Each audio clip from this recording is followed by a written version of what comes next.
کر چکا ہے۔ امداد پہ امداد لینے کی یہ وجہ جب ان حکمرانوں سے پوچھی جاتی ہے تو جواب یہ ملتا ہے پاکستان ایک غریب ملک ہے، بھوک اور افلاس انتہا پہ ہے، لہٰذا امداد لینے کے سوا کوئی چارہ نہیں ہے۔ تو جناب اعلیٰ میں نے سوچا ذرا ان کلمات پہ اعتبار کرتے ہوئے اپنے گھر سے باہر نکل کر دیکھوں کہ امداد کے نام پہ ملنے والی اس بھیک نے میرے ملک کی عوام کے حالات زندگی کہاں تک بدلے ہیں۔ تو جناب اعلیٰ افسوس ہوا، بہت افسوس ہوا۔ کہیں میں نے بھوک سے بلکتے معصوم بچوں کی آوازیں سنی تو کہیں پہ میں نے ان وزراء کے فرنگی کتوں کو سیر ہوتے دیکھا، کہیں پہ میں نے بازار میں بکتی آدم کی بیٹی دیکھی تو کہیں پہ میں نے وزیر اعظم کے تن پہ لاکھوں کا لباس دیکھا، کہیں پہ میں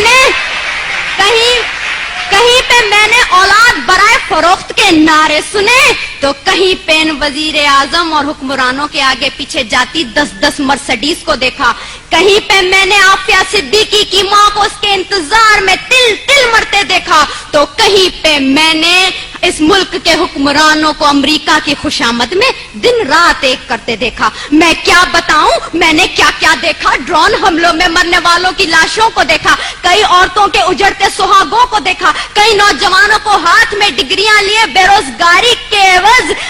پارلیمنٹ ہاؤس کے سامنے آگ میں جھلستے دیکھا، کئی میں نے بزرگوں کو پارلیمنٹ ہاؤس کے سامنے پینشن نہ ملنے کی خاطر ہلاک ہوتے دیکھا۔ جناب اعلیٰ میں نے اس ملک کے ہر شہر ہر کوچے میں کربلا کا میدان دیکھا تو بے اختیار میری زبان پہ یہ الفاظ آ گئے، اصول بیچ کے مسند خریدنے والوں، نگاہ اہل وفا میں بہت حقیر ہو تم، وطن کا پاس تمہیں تھا نہ ہو سکے گا کبھی کہ اپنی حرص کے بندے ہو، بے ضمیر ہو تم۔ جناب اعلیٰ چند روپوں کے عوض اس ملک کی عزت و توقیر کو گروی رکھنے والے ان حکمرانوں نے ہم سے ایک غیرت مند قوم کہلوانے کا حق چھین لیا ہے۔ آج پاکستان اسی غلامی کی زنجیر سے بندھنے جا رہا ہے جس سے آزاد کروانے کے لیے کئی مسلمانوں نے اپنے لہو سے مقتل گاہوں کو سجایا تھا، کئی آدم کی بیٹیوں نے اپنی عصمتوں کو سرے بازار نیلام کروایا تھا، کئی شہیدوں نے جس گلستان کو سجانے کے لیے اپنا لہو بنایا تھا۔ کیا یہ ہے وہ پاکستان؟ میں پوچھتی ہوں جناب اعلیٰ آپ سے، یہاں بیٹھے ہر شخص سے، اپنے آپ سے، کیا یہ ہے وہ پاکستان؟ نہیں، دوسروں کے ٹکڑوں پہ پلنے والا یہ پاکستان قائد اعظم کا پاکستان نہیں ہے۔ میں سلام کرتی ہوں ان تمام قربانیوں کو جو اس ملک کو بنانے کے لیے لوگوں نے دی، مسلمانوں نے دی، لیکن دیپ جن کے چند خواہشوں میں چلیں،